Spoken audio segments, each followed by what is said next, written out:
और निश्चित रूप से प्रधानमंत्री नरेंद्र मोदी जी के नेतृत्व में कर्नाटक का भी विकास होगा।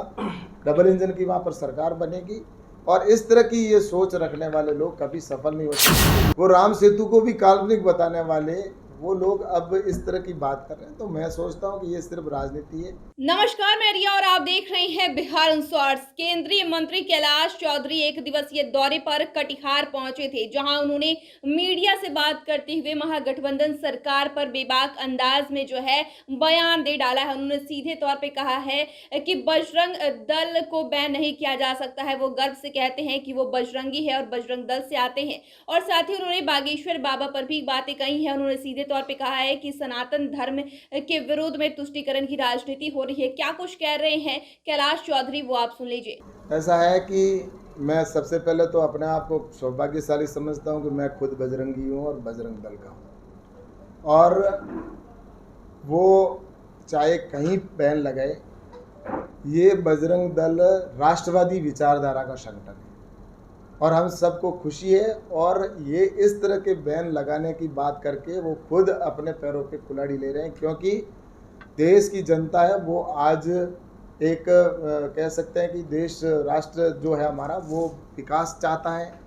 और निश्चित रूप से प्रधानमंत्री नरेंद्र मोदी जी के नेतृत्व में कर्नाटक का भी विकास होगा। डबल इंजन की वहाँ पर सरकार बनेगी और इस तरह की ये सोच रखने वाले लोग कभी सफल नहीं हो सकते। ये तुष्टीकरण की नीति है और उसमें जनता इनके पूरे विचार को समझ चुकी है और वही अब कह रहे हैं कि हम वहाँ पर हनुमान जी के मंदिर बनाएंगे। मुझे ये कहना है कि जो राम के मंदिर, जो राम को काल्पनिक बताने वाले और वो वहाँ पर जिन्होंने राम सेतु बनाया, वो राम सेतु को भी काल्पनिक बताने वाले वो लोग अब इस तरह की बात कर रहे हैं, तो मैं सोचता हूँ कि ये सिर्फ राजनीति है।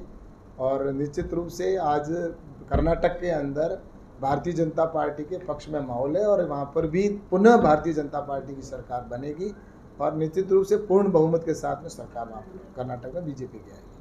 तो आपने केंद्रीय मंत्री कैलाश चौधरी को सुना, जिन्होंने सीधे तौर पे महागठबंधन सरकार पर निशाना साधा और उन्होंने सीधे तौर पे कहा है कि सनातन विरोधी शक्ति तुष्टीकरण की राजनीति के लिए ऐसा हथकंडा अपनाते हैं। लोग भी अब इसे समझ चुके हैं और पूरा देश एक बार फिर से जो है नरेंद्र मोदी के विकास नीति से प्रभावित होकर 2024 में मोदी सरकार फिर से आने वाली है। बता दें कि बिहार में लगातार बागेश्वर बाबा के आगमन पर सवाल खड़े होने लगे हैं, विरोध किया जा रहा है। ऐसे में तो दूसरी तरफ बजरंग दल को भी बैन करने की बातें भी सामने आई थी, उसका भी विरोध हो रहा है। ऐसे में अब जो केंद्रीय मंत्री हैं कैलाश चौधरी, उन्होंने भी बड़ा बयान दिया है। क्या कुछ कहा है वो आपने सुन ही लिया है। तो फिलहाल तो इतना ही। चैनल को सब्सक्राइब कर ले, फेसबुक पेज को लाइक कर ले। वीडियो देखने के लिए आपका शुक्रिया।